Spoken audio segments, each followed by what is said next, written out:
الحمد لله رب العالمين والصلاة والسلام على رسوله الكريم وعلى آله وأصحابه أجمعين ومن تبعهم بإحسان إلى يوم الدين. أما بعد، أعوذ بالله من الشيطان الرجيم. بسم الله الرحمن الرحيم. يا أيها الذين آمنوا كلوا من طيبات ما رزقناكم واشكروا لله إن كنتم إياه تعبدون. وقال النبي صلى الله عليه وسلم: يأتي على الناس زمان لا يبالي المرء ما أخذ منه من الحلال أم من الحرام. محترم سامعین، آج ہمارے سماج میں جو برائیاں رائج ہیں ان میں ایک بہت بڑی برائی یہ ہے کہ آج ہمارے سماج میں حلال اور حرام کی تمیز اٹھ گئی ہے. آدمی کے اوپر دولت کمانے، مال سمیٹنے، زیادہ سے زیادہ دنیا کو حاصل کرنے کا ایسا دھن سوار ہے کہ آدمی یہ چاہتا ہے کہ اس کے پاس مال آئے، چاہے جہاں سے آئے، حلال طریقے سے آئے، حرام طریقے سے آئے، جائز راستے سے آئے، ناجائز راستے سے آئے. اسے اللہ اور اس کے رسول کی کوئی پرواہ نہیں ہے کہ کس طرح مال کمانے سے اللہ راضی ہوتا ہے اور کس راستے میں مال خرچ کرنے سے اللہ راضی ہوتا ہے، کس طریقے سے مال کمانے سے اللہ ناراض ہوتا ہے اور کس طریقے پر مال کمانے سے اللہ جو ہے ناراض ہوتا ہے. یہ جو صورتحال ہے یہ بہت ہی سنگین صورتحال ہے. اللہ کے نبی محمد الرسول اللہ صلی اللہ علیہ وسلم نے ایک حدیث میں اس زمانے کی طرف، اس دور کی بے دینی کی طرف اشارہ کرتے ہوئے فرمایا تھا کہ یأتی علی الناس زمان لا یبالی المرء ما اخذ منہ من الحلال ام من الحرام، کہ لوگوں پر ایک ایسا دور آئے گا، ایسا بے دینی کا دور کہ آدمی کو اس بات کی پرواہ نہ ہوگی کہ اس نے جو کمایا ہے وہ حلال ہے یا حرام. بغیر سوچے سمجھے انسان جو ہے مال جمع کرنے کے راستے پر گامزن ہوگا اور حلال حرام کی تمیز کیے بغیر وہ دولت اکٹھا کرتا چلا جائے گا. محترم بزرگوں اور دوستو، یہ بہت ہی سنگین صورتحال ہے اور ہمیں اس سنگین صورتحال سے نکلنا ہوگا. ہمیں اس بات کی کوشش کرنا ہوگا کہ ہماری کمائی حلال ہو، ہماری روزی پاکیزہ ہو. اللہ تعالیٰ نے قرآن مجید میں انبیاء علیہ السلام کو، جنہیں اللہ نے انسانوں کی ہدایت اور رہنمائی کے لیے بھیجا تھا، اللہ نے رسولوں کو خطاب کرتے ہوئے فرمایا: یا ایھا الرسل کلوا من الطیبات واعملوا صالحا، اے رسولو پاکیزہ روزی کھاؤ اور نیک عمل کرو. اور ایک دوسری جگہ اللہ تعالیٰ نے ایمان والوں کو خطاب کر کے فرمایا: یا ایھا الذین آمنوا کلوا من طیبات ما رزقناکم واشکروا للہ ان کنتم ایاہ تعبدون. اے لوگوں جو ایمان لائے ہو، ہماری بخشی ہوئی پاکیزہ روزی کھاؤ اور اللہ کا شکر ادا کرو اگر واقعی تم اللہ کی عبادت کرتے ہو. محترم بزرگوں اور دوستو، اللہ تعالیٰ نے ہمیں ایک عظیم مقصد کے تحت دنیا میں بھیجا ہے اور وہ مقصد ہے اللہ کی عبادت اور بندگی کرنا، اللہ کی فرما برداری اور اطاعت کرنا. اور یہ عبادت کا ہم نے بہت ہی محدود تصور قائم کر لیا ہے. ہم نے یہ سمجھا ہے کہ عبادت کا مطلب صرف اللہ کی پوجا اور پرستش کرنا ہے. عبادت کا مقصد صرف نماز پڑھنے، روزہ رکھنے، زکوٰۃ دینے اور حج کرنے سے ہی ادا ہو جاتا ہے. لیکن اگر آپ قرآن مجید کا مطالعہ کریں تو آپ یہ جانیں گے کہ عبادت کا تصور بہت ہی وسیع ہے. عبادت کا مطلب ہے اللہ کی غلامی اور بندگی. زندگی کے ہر شعبے میں اللہ کی غلامی اور بندگی، مسجد میں بھی اللہ کی بندگی، گھر میں بھی اللہ کی بندگی، بازار میں بھی اللہ کی بندگی، اپنی دکان اور کاروبار کی جگہ پر بھی اللہ کی بندگی، اسمبلی اور پارلیمنٹ میں بھی اللہ کی بندگی. زندگی کے ہر شعبے میں اللہ کی بندگی مطلوب ہے. محترم بزرگوں اور دوستو، یہاں اللہ تعالیٰ نے قرآن مجید میں بہت واضح انداز سے فرمایا کہ اگر ہم حلال کمائی کرتے ہیں، حلال روزی حاصل کرتے ہیں، اللہ کی بخشی ہوئی پاکیزہ روزی کھاتے ہیں اور اس کے بعد اس پر اللہ کا شکر ادا کرتے ہیں تو یہ بھی اللہ کی عبادت ہے. چنانچہ فرمایا کہ اے ایمان والو، اللہ کی بخشی ہوئی روزی کو کھاؤ اور اللہ کا شکر ادا کرو اگر تم واقعی اللہ کی عبادت کرنا چاہتے ہو. محترم بزرگوں اور دوستو، رزق حلال کی اسلام میں بہت غیر معمولی اہمیت ہے. اسی پر ہمارے نیک اعمال، ہماری عبادتوں اور ہماری دعاؤں کی قبولیت کا دار و مدار. آج صورتحال یہ ہے کہ آج ہم پر ہر طرح کی آزمائشیں ہیں، دشمنوں کی طرف سے آزمائشیں، ہر طرح کے سنگین حالات سے ہم دوچار ہیں. ہم دعائیں کر رہے ہیں، مسجدوں میں دعائیں ہو رہی ہیں، دینی مجالس میں دعائیں ہو رہی ہیں، اجتماعات میں دعائیں ہو رہی ہیں، لیکن ہماری دعائیں بے اثر کیوں ہو گئی ہیں؟ ہمارے یہ برے حالات دور کیوں نہیں ہو رہے؟ اس کی وجہ صرف اور صرف یہ ہے کہ ہماری کمائی حلال نہیں رہ گئی، ہماری روزی پاکیزہ نہیں رہ گئی. اللہ کے نبی صلی اللہ علیہ وسلم نے ایک حدیث میں فرمایا، مسلم شریف کی حدیث ہے کہ ثم ذکر الرجل یطیل السفر اشعث اغبر یمد یدیہ الی السماء یقول یا رب یا رب ومطعمه حرام ومشربه حرام وملبسه حرام وغذی بالحرام فأنا یستجاب لذلک.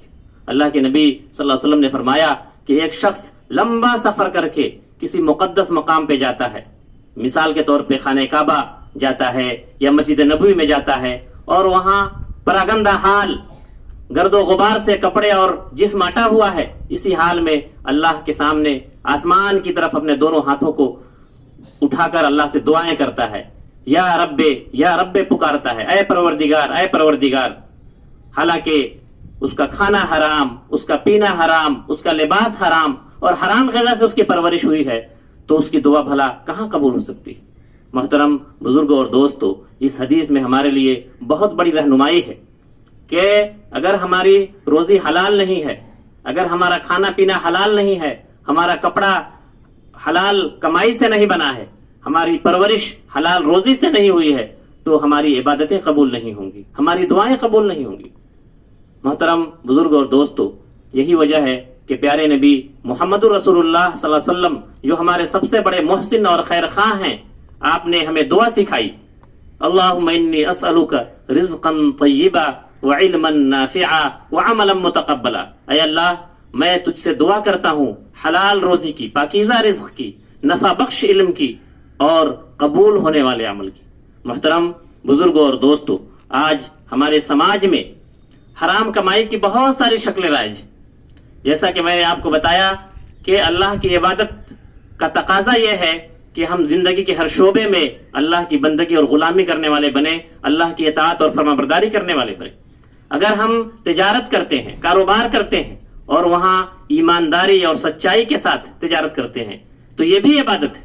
اللہ کے نبی صلی اللہ علیہ وسلم نے فرمایا کہ التاجر الصدوق الامین مع النبیین والصدیقین والشہداء والصالحین، کہ سچائی کے ساتھ، امانت داری کے ساتھ تجارت کرنے والا قیامت کے دن انبیاء، صدیقین اور شہداء کے ساتھ اس کا انجام ہوگا. اس کے برخلاف جو شخص جھوٹ بول کر، جھوٹی قسم کھا کر، دھوکہ دے کر اپنی تجارت کرتا ہے، کاروبار کرتا ہے، لوگوں کو، گراہکوں کو دھوکے دیتا ہے، تو ایسے شخص کے بارے میں اللہ کے نبی صلی اللہ علیہ وسلم نے فرمایا کہ ثلاثۃ لا یکلمہم اللہ یوم القیامہ ولا ینظر الیہم ولا یزکیہم، کہ 3 طرح کے لوگ ہیں جن سے قیامت کے دن اللہ نہ بات کرے گا، نہ ان کی طرف رحمت کی نظر سے دیکھے گا اور نہ ان کو پاک کرے گا. صحابی رسول حضرت ابو ذر غفاری رضی اللہ عنہ دریافت کرتے ہیں کہ اللہ کے نبی صلی اللہ علیہ وسلم، یہ بدبخت لوگ کون ہیں؟ اللہ کے نبی صلی اللہ علیہ وسلم نے فرمایا المسبل والمنان والمنفق سلعتہ بالحلف الکاذب. ایک وہ شخص جو گھمنڈ اور غرور سے اپنے پائجامے، اپنا ازار ٹخنے کے نیچے لٹکاتا ہے. دوسرا وہ شخص جو احسان کر کے لوگوں پر احسان جتاتا ہے. اور تیسرا وہ شخص ہے جو جھوٹی قسم کھا کر اپنا سامان مہنگے داموں بیچتا ہے. ایک اور حدیث میں اللہ کے نبی صلی اللہ علیہ وسلم نے فرمایا من غش فلیس منا. یہ بھی آپ نے تجارت کے تعلق سے ہی فرمایا تھا کہ جو تجارت میں دھوکہ دھڑی کرے، لوگوں کو دھوکہ دے، وہ ہم میں سے نہیں. محترم بزرگوں اور دوستو، حرام کمائی کی ایک بہت بھیانک شکل یہ ہے جو ہمارے سماج میں رائج ہے کہ کسی کی زمین پر ناجائز قبضہ کر لینا، کسی کی زمین ہڑپ کر لینا. اللہ کے نبی صلی اللہ علیہ وسلم نے فرمایا کہ من اخذ شبرا من الارض ظلما یطوقه یوم القیامت من 7 ارضین، کہ جو ناجائز طریقے سے، ظالمانہ طریقے سے ایک بالشت بھر زمین کسی کی غصب کر لے تو قیامت کے دن 7 طبق زمین اس کے گلے میں جو ہے ڈال دیا جائے گا. محترم بزرگوں اور دوستو، یہ حرام کمائی کی ایک بہت بڑی شکل یہ ہے کہ ہم ایک دوسرے کے حقوق مارتے ہیں، لوگ ایک دوسرے کا حق مار لیتے ہیں. اور میں یہ واضح کرنا چاہوں گا کہ سب سے بڑا حق جو آدمی کا ایک دوسرے پر ہے وہ حق میراث ہے، وراثت کا حق ہے. اسی لیے اللہ تعالیٰ نے قرآن مجید کے اندر وراثت کے حق کو بہت تفصیل کے ساتھ بیان کیا ہے کہ ماں باپ کے ترکے میں کس کا حق ہے، شوہر کے ترکے میں بیوی کا کیا حق ہے، بیوی کے ترکے میں شوہر کا کیا حق ہے. پوری تفصیل اللہ نے قرآن مجید میں سورہ نساء میں بیان فرمایا. محترم بزرگوں اور دوستو، یہ بات ہم سب لوگ جانتے ہیں کہ وراثت کی جب تقسیم ہوتی ہے تو عورتوں کو حق وراثت سے محروم کر دیا جاتا ہے. حالانکہ اللہ تعالیٰ نے قرآن مجید میں فرمایا کہ للرجال نصیب مما ترک الوالدان والاقربون وللنساء نصیب مما ترک الوالدان والاقربون، کہ جس طرح ماں باپ اور قریبی رشتہ داروں کے ترکے میں مردوں کا حصہ ہے، لڑکوں کا حصہ ہے، اسی طرح ماں باپ اور والدین، ماں باپ اور قریبی رشتہ داروں کے ترکے میں لڑکیوں کا بھی حصہ ہے. لیکن ہم جائزہ لیں کیا ہمارے سماج کی کیا صورتحال ہے اور ہم لڑکیوں کو وراثت میں کس قدر حصہ دیتے ہیں، اس سلسلے میں ہم کتنا سنجیدہ ہیں. حالانکہ وراثت کا قانون جو اللہ نے قرآن مجید میں بیان فرمایا ہے اس کے بعد بہت ہی سنگین آیت ہے قرآن کی کہ وَمَن يَعْصِ اللَّهَ وَرَسُولَهُ وَيَتَعَدَّ حُدُودَهُ يُدْخِلْهُ نَارًا خَالِدًا فِيهَا وَلَهُ عَذَابٌ مُهِينٌ، کہ جو اللہ اور اس کے رسول کی نافرمانی کرے گا اور حد سے تجاوز کرے گا، اللہ اس کو ہمیشہ کے لیے جہنم میں ڈال دے گا اور اس کے لیے رسوا کن عذاب ہے. محترم بزرگوں اور دوستو، ہمارے سماج میں حرام خوری کی ایک بہت بڑی شکل سودی کاروبار کی ہے، سود کے لین دین کی ہے. اور آج صورتحال یہ ہے کہ سود کا لین دین ہمارے سماج میں اتنا عام ہو گیا ہے کہ ایسا محسوس ہوتا ہے کہ گویا سود کو حلال کر لیا گیا. اللہ تعالیٰ نے قرآن مجید میں بہت واضح انداز میں فرمایا ہے احل اللہ البیع وحرم الربا، اللہ نے تجارت کو حلال کیا ہے اور سود کو حرام کیا ہے. اور ایک جگہ فرمایا یا ایھا الذین آمنوا اتقوا اللہ وذروا ما بقی من الربا ان کنتم مؤمنین، اے ایمان والو اللہ سے ڈرو اور تمہارا سود کسی کے ذمے اگر باقی ہے تو اسے چھوڑ دو اگر تم واقعی مومن ہو. فَإِن لَمْ تَفْعَلُوا فَأْذَنُوا بِحَرْبٍ مِّنَ اللَّهِ وَرَسُولِهِ، اگر تم ایسا نہیں کرتے تو اللہ اور اس کے رسول کی طرف سے اعلان جنگ قبول کرو. محترم بزرگ اور دوستو، آپ اندازہ کر سکتے ہیں کہ قرآن مجید میں کتنی سخت وعید ہے سود کے خلاف، لیکن ہمارا سماج تیز رفتاری کے ساتھ سود کی طرف لپک رہا ہے اور سودی لین دین میں ملوث ہے. اس پہ ہمیں سوچنا ہوگا. آخری بات میں یہ عرض کروں گا کہ ہمارے سماج میں رشوت اور گھوس کے لین دین کا بہت رواج ہے. محترم بزرگوں اور دوستو، جس طرح رشوت لینے والا مجرم ہے اور گناہ گار ہے، اسی طرح رشوت دینے والا اگر وہ دوسرے کا حق مارنے کے لیے رشوت دیتا ہے تو وہ بھی مجرم اور گناہ گار ہے. ہاں البتہ یہ بات ضرور ہے کہ یہ جو ہمارا سماج ہے اس میں اگر یہ رشوت خور افسران ہیں کہ اگر وہ ہمارے جائز حقوق بھی وہ نہیں دیتے بغیر رشوت دیے، تو ہم اپنے جائز حقوق کو حاصل کرنے کے لیے رشوت دے سکتے ہیں. مفتیان کرام نے اضطراری حالت میں اس کی اجازت دی ہے، لیکن یہ ہے کہ رشوت کے لین دین کو فروغ دینا یہ بہت ہی غلط بات ہے اور یہ بہت ہی سنگین صورتحال ہے. آئیے ہم اللہ تعالیٰ سے دعا کرتے ہیں کہ ہمیں رزق حلال حاصل کرنے کی توفیق عطا فرمائے، حلال روزی کمانے کی توفیق عطا فرمائے اور حرام روزی سے ہماری حفاظت فرمائے. وما توفیقی الا باللہ علیہ توکلت و الیہ انیب.